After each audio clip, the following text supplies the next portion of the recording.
देख रहे हैं रिपब्लिक भारत में हूं आपके साथ विवेक चांडिल्य। कोरोना को लेकर पूरे देश में इस वक्त दहशत का माहौल है और जिस तेजी के साथ कोरोना के केसेस आ रहे हैं उससे बहुत ज्यादा जरूरी हो जाता है कि हम एहतियात बरतें। आपको बताएंगे इस वक्त की बड़ी खबर कोरोना से जुड़ी इस देश में क्या आ रही है।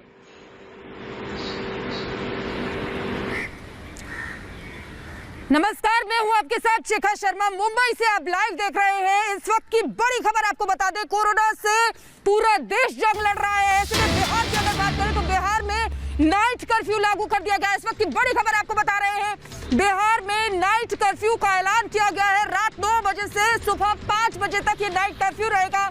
आपको बता दें इसमें थिएटर, जिम, ये सभी चीजों को बंद किया गया है। साथ ही साथ आपको बता दें कि होम डिलीवरी भी 9 बजे तक ही रहेगी और साथ ही साथ रेस्टोरेंट से रात 9 बजे के तक होम डिलीवरी रहेगी। शाम 6 बजे के बाद मंडियां बंद हो जाएगी। 15 मई तक सभी धार्मिक स्थल बंद रहेंगे। आइए क्या कहा है नीतीश कुमार ने, सुनते हैं। प्रतिदिन रात्रि में 9 बजे से लेकर के सुबह 5 बजे तक नाइट कर्फ्यू लागू रहेगा। पूरे बिहार में हर जगह पर नाइट कर्फ्यू लागू रहेगा। रात में 9 बजे से लेकर के सुबह के 5 बजे तक यह एक निर्णय हो गया है। और प्रकाश जी हमारे इस वक्त सीनियर रिपोर्टर जुड़ गए हैं पटना से, उनके पास चलेंगे। प्रकाश, ये बताइए कि ये जो नियम लागू किए गए हैं इसके तहत क्या प्रावधान है, क्या खुला रहेगा, क्या बंद रहेगा? क्योंकि लोगों में सबसे ज्यादा कंफ्यूजन इस बात को लेकर पैदा हो जाता है जब किसी ऐसे नाइट कर्फ्यू की बात की जाती है। तो एक बार विस्तार से बताएं दर्शकों को। देखिए, देश के विभिन्न हिस्सों की तरह बिहार में भी हाहाकार मचा हुआ है। एक तरीके से हालात जो है बेकाबू होते जा रहे हैं और इसके मद्देनजर बिहार सरकार के मुख्यमंत्री नीतीश कुमार ने आज प्रेस कॉन्फ्रेंस करके ये घोषणा किया कि नाइट कर्फ्यू लागू की जाएगी 9 बजे रात से सुबह 5 बजे तक। इसका कोई मतलब नहीं बनता है विवेक, लेकिन एक तरीके से ये संदेश दे रहा लोगों को कि आप सचेत हो जाएं। बिहार के विभिन्न इलाकों में जब आप जाएंगे गांव में तो वहां लोग बिल्कुल बिना मास्क के घूम रहे हैं, बिल्कुल कोई एहतियात नहीं बरत रहे हैं। तो ये एक तरीके से वार्निंग है, वेकअप कॉल है कि संभल जाइए। कोरोना ने खतरनाक रूप ले लिया है। जो इसका म्यूटेंट वायरस है वो बहुत ही खतरनाक है और इसी के तहत नाइट कर्फ्यू लागू की गई है। शिक्षण संस्थान जो है 15 मई तक बंद कर दिए गए हैं। सारे सरकारी ऑफिस 5 बजे के बाद बंद हो जाएंगे। सरकारी ऑफिस में रोस्टर सिस्टम लागू कर दी गई है ताकि 20 से 25% ही अटेंडेंस हो और उसके बाद सारे बाजार 6 बजे के बाद बंद हो जाएंगे। नगर पंचायत और जो भी गांव के जो छोटे बड़े दुकान है या मंडियां हैं उन सब पर भी निगरानी रखी जाएगी। बाहर से जो आ रहे लोग उन पर निगरानी रखी जा रही है। तो इन सब के बीच में ये निर्णय लिया गया है और इस पर निर्णय में फेरबदल भी होंगी। अगले 1 हफ्ते में निर्णय को फिर से रिव्यू किया जा सकता है। ये एक तरीके से वार्निंग बेल, वेकअप कॉल दिया गया है क्योंकि जो बिहार में हेल्थ इंफ्रास्ट्रक्चर है अभी उतना सुचारू ढंग से काम नहीं कर रहा है। हालात बेकाबू है, ऑक्सीजन सिलेंडर्स की कमी है, जो लोग हैं वो होम क्वारंटाइन में है। आज जो मैं ये रिपोर्ट कर रहा हूं आपको अपने मोबाइल फोन के जरिए, मेरे ऑफिस में भी, पटना ऑफिस में एक एम्प्लॉय कोरोना पॉजिटिव हो गया, जिसके तहत हम लोग सबको कोरोना का टेस्ट कराना पड़ा और हालत बद से बदतर होते जा रहे हैं। पिछले 1 साल से हम लोगों ने लगातार रिपोर्टिंग की है और इतना भयावह रूप हमने नहीं देखा, क्योंकि खासकर मैं देखूं तो मैंने कई जगह ट्रैवल किया, लेकिन अब एक दहशत का माहौल है विवेक। और इसमें सरकार के पास एक तरीके से हथियार उन्होंने सौंप दिया है, माना जाए तो पूरे देश में, और लोगों को सचेत रहना है। एक ये बहुत ही बड़ा पैंडेमिक है जिसको हम सबको मिलकर देश के लोगों को लड़ना है। अभी मीन मेक निकालने से, नाकामी करने से कोई बात नहीं हो पाएगी, इसलिए सबको एक दूसरे से मिलकर इस लड़ाई को लड़ना है। बिल्कुल, मेरा तो मत यही है। लेकिन जहां तक हेल्थ इंफ्रास्ट्रक्चर की बात है, वहां देखा जाए तो ऑक्सीजन सिलेंडर्स की कमी है, कोई कहीं रो रहा है, कोई कहीं चित्कार की आवाज सुनाई दे रही है। कमोबेश जी प्रकाश जी, लेकिन इसमें सबसे प्रकाश ने ये निर्णय बिल्कुल नाइट कर्फ्यू का। प्रकाश इसमें सबसे मजबूत हथियार जो है वो आम लोगों के हाथ में है। जब तक आम लोग खुलकर सामने नहीं आएंगे, मास्क और सोशल डिस्टेंसिंग को गंभीरता से नहीं लेंगे, तब तक सरकारें कितनी भी पाबंदी लगा दी, लेकिन ये पाबंदियां बहुत दिन तक नहीं लगाई जा सकती, जिसका सबसे ताजा उदाहरण दिल्ली है। प्रकाश, आपका बहुत बहुत शुक्रिया। बड़ी खबर दिल्ली से है, जहां पर 24 घंटे में 24,000 से ज्यादा कोरोना पॉजिटिव मरीज सामने आए, जबकि 167 लोगों की मौत हो गई है। यानी कि ये आंकड़ा बताता है कि दिल्ली में किस तेजी के साथ कोरोना का ये वेव 2 जारी है और लगातार बढ़ते मामलों के साथ दिल्ली सरकार की मुश्किलें भी बढ़ती जा रही हैं। एक रिपोर्ट आपको दिखाते हैं। ये भी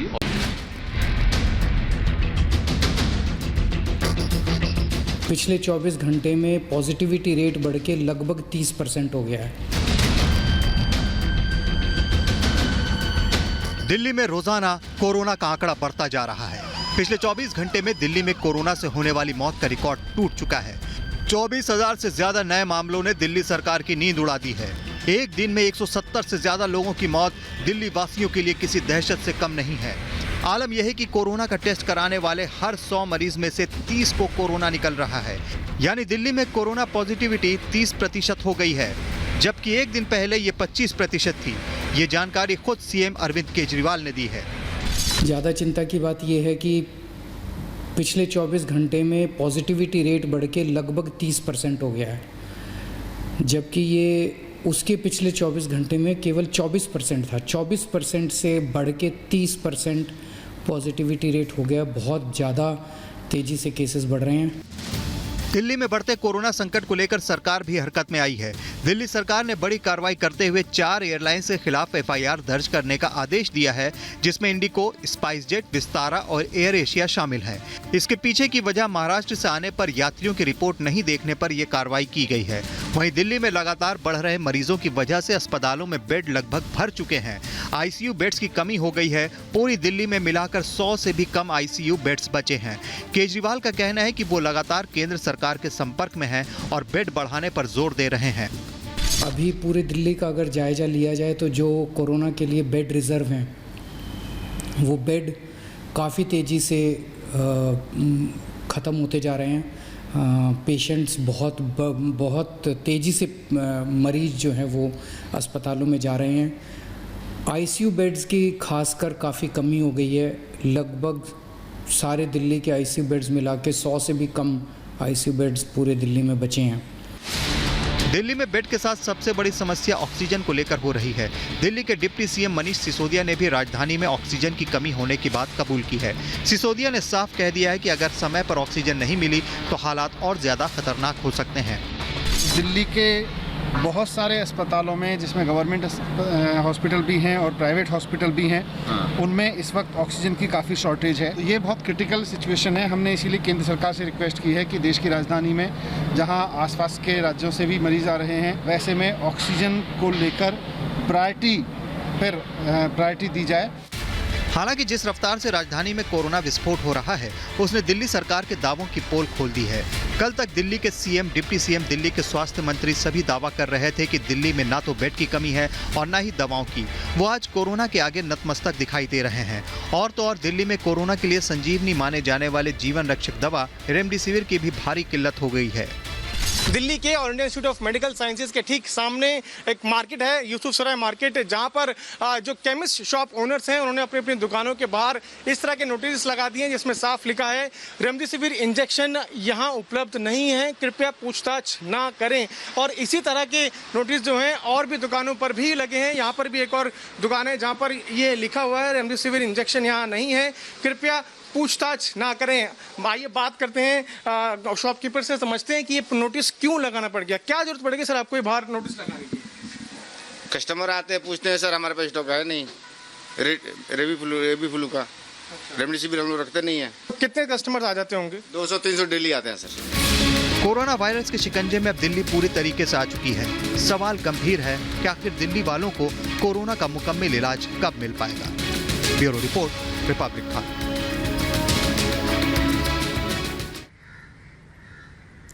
तो देश में कोरोना से महासंघर्ष जारी है, जिंदगी की जद्दोजहद जारी है। कोरोना काल में जिसकी सबसे ज्यादा जरूरत पड़ रही है वो है ऑक्सीजन। और अगर बाजार में ऑक्सीजन ही लोगों को ना मिले तो मरीज की हालत क्या होगी, ये समझना मुश्किल नहीं है।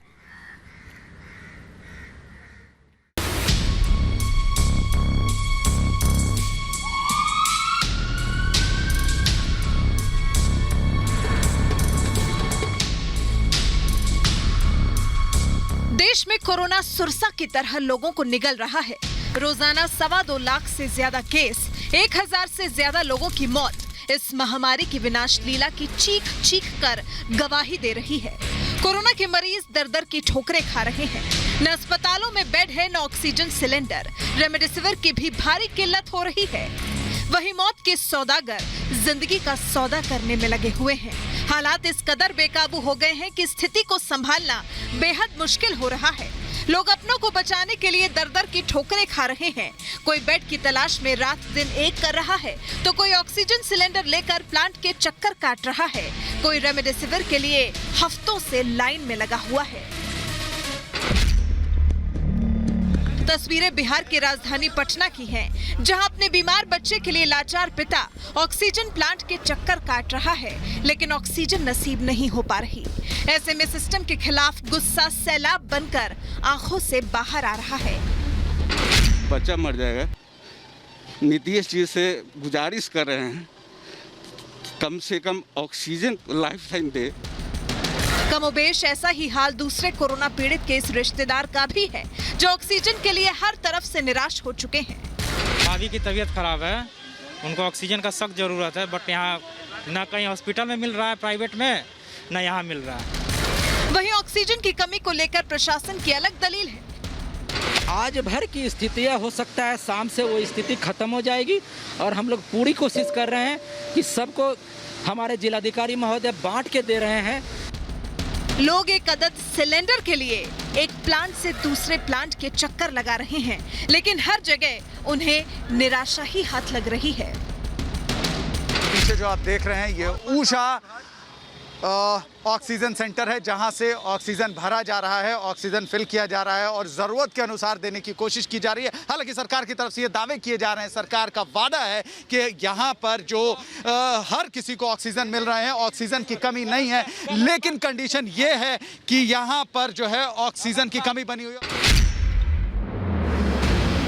मध्य प्रदेश के शहडोल जिले की तस्वीरें बेहद दर्दनाक और दिल को झकझोर देने वाली हैं। यहाँ ऑक्सीजन की कमी से 12 मरीजों की मौत हो गई। सभी मरीज आईसीयू में भर्ती थे। मेडिकल कॉलेज के डीन का कहना है कि ऑक्सीजन की कमी नहीं हुई है, बल्कि ऑक्सीजन का प्रेशर कम हो गया था। वहीं मरीजों की मौत पर मध्य प्रदेश सरकार में मंत्री विश्वास सारंग भी ऑक्सीजन की कमी की बात से साफ मुकर गए। ऑक्सीजन की कमी के कारण किसी की मृत्यु नहीं हुई। जिनकी मृत्यु हुई है वो बहुत क्रिटिकल थे, और जिस समय मृत्यु हुई बाकी पेशेंट भी वेंटिलेटर पर भी थे, और किसी मरीज की तबीयत नहीं बिगड़ी। यदि ऑक्सीजन की कमी से कोई दुर्घटना होती तो फिर सभी मरीजों की तबीयत बिगड़नी थी। कोरोना पीड़ित की झकझोर देने वाली तस्वीरें महाराष्ट्र के चंद्रपुर की हैं, जहां कोविड अस्पताल में बेड नहीं मिलने की वजह से पीड़ित को उनके परिजन एम्बुलेंस में रखकर एक अस्पताल से दूसरे अस्पताल के चक्कर लगा रहे हैं। ऑक्सीजन की कमी सिर्फ महाराष्ट्र के छोटे शहरों तक सीमित नहीं रह गई, बल्कि नागपुर जैसे बड़े शहरों के पीड़ित भी इसका शिकार हो रहे हैं। पीड़ित का रिश्तेदार हफ्तों से ऑक्सीजन के लिए अस्पताल के चक्कर लगा रहा है, लेकिन क्या मजाल जो उन्हें ऑक्सीजन मुहैया हो जाए। मैं 8 दिन से पेशेंट के लिए घूम रहा हूँ। हमारे घर में पेशेंट है, वो बीमार है। 8 दिन से मैं घूम रहा हूँ, तो बोलते हैं हम बेड दे देंगे, तो आप ऑक्सीजन लाओ, आप रेमडेसिविर लाओ, तो ये आपको बेड मिलेगा, नहीं तो बेड नहीं मिलेगी। हॉस्पिटल में बेड तो मिल नहीं रहा है, बेड मिल रहा है तो सिलेंडर नहीं है वहाँ पे। यहाँ के जितने भी गांधीबाग के एरिया में मैं 2 दिन से चक्कर काट रहा हूँ सिलेंडर के लिए, कहीं भी कोई भी सिलेंडर नहीं मिल रहा है। हॉस्पिटल के चक्कर काट रहा हूँ, कहीं कोई बेड नहीं है। गुजरात के राजकोट की ये तस्वीरें कोरोना के विकराल रूप की गवाही दे रही हैं। एक के बाद एक दर्जनों एम्बुलेंस कोरोना मरीजों को लेकर सिविल अस्पताल आ रही हैं। शमशान घाट में लाशों का अंबार, कब्रिस्तान में जगह नहीं, ये बताने के लिए काफी है कि कोरोना गया नहीं, बल्कि और मजबूती के साथ वापस आया है, जिसका बचाव सिर्फ और सिर्फ सावधानी है। Bureau report, Republic Bharat. और इस वक्त बड़ी खबर आपको बता दें कि रिपब्लिक भारत के खुलासे के बाद राज्य सरकारों की नींद खुलने लग गई है। जिस तरह से दवाओं की कालाबाजारी की जा रही थी, खासकर कोरोना की संजीवनी, जिसे रेमडेसिविर को संजीवनी कहा जा रहा है, उसकी जिस तरह से कालाबाजारी शुरू हो गई थी, 3400 रुपए की दवाई 16,000 रुपए में छत्तीसगढ़ के रायपुर में बेची जा रही थी। रिपब्लिक भारत ने स्टिंग ऑपरेशन करके उसका खुलासा किया। उसके बाद अब यूपी सरकार ने ऐलान किया है कि अगर कालाबाजारी में कोई भी ऐसा पकड़ा गया तो उस पर रासुका लगाया जाएगा। इस तरह कानपुर से जो गिरफ्तारी हुई है इस मामले में, उस पर अब रासुका लगाने की तैयारी है, योगी सरकार ने ऐलान कर दिया है।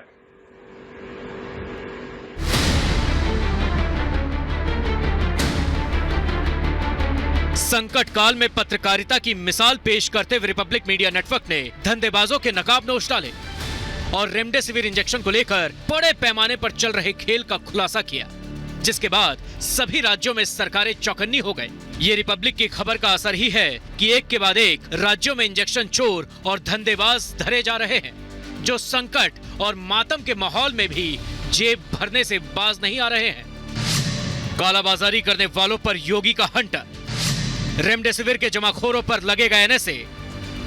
कानपुर की स्पेशल टास्क फोर्स ने गुरुवार को 265 रेमडेसिविर इंजेक्शन के साथ 3 लोगों को गिरफ्तार किया था, जो इसकी कालाबाजारी करने में शामिल थे। सरकार तीनों आरोपियों के खिलाफ कड़े राष्ट्रीय सुरक्षा कानून के प्रावधानों के तहत कार्रवाई करेगी। नकली रेमडेसिविर का धंधा, पुणे से 4 गिरफ्तार। मरीजों की जान से खिलवाड़ कर नकली रेमडेसिविर बेचने वाले 4 लोगों को पुणे पुलिस ने गिरफ्तार किया। आरोपी रेमडेसिविर इंजेक्शन को पैरासिटामोल से भरकर बाजार में बेच रहे थे। आरोपियों के अस्पताल में अच्छे संपर्क थे, जिससे उनको रेमडेसिविर की शीशी आसानी से मिल जाती थी। 4 आरोपियों में से एक कोविड सेंटर में ही काम करता था। रेमडेसिविर की कालाबाजारी, गुरुग्राम से 3 गिरफ्तार। रेमडेसिविर की कालाबाजारी करने वाले 3 लोगों को हरियाणा के गुरुग्राम से भी गिरफ्तार किया गया है। सूरत में रेमडेसिविर की कालाबाजारी, पुलिस ने 6 आरोपियों को धर दबोचा। सूरत में भी रेमडेसिविर की कालाबाजारी करने वाले 6 लोगों को पुलिस ने गिरफ्तार किया। आपको बता दें कि रिपब्लिक मीडिया नेटवर्क ने रेमडेसिविर के खेल का पर्दाफाश किया था। रायपुर में रेमडेसिविर को लेकर हो रही कालाबाजारी पर रिपब्लिक भारत के खुलासे के बाद रायपुर पुलिस ने 2 लोगों को गिरफ्तार किया था। इस खबर के बाद बाकी राज्यों में भी पुलिस सतर्क हो गई है और धंधेबाजों को गिरफ्तार कर जेल भेज रही है, जो महामारी के दौर में इंसानियत का सौदा कर जेब भरने में लगे हैं। Bureau report, Republic Bharat.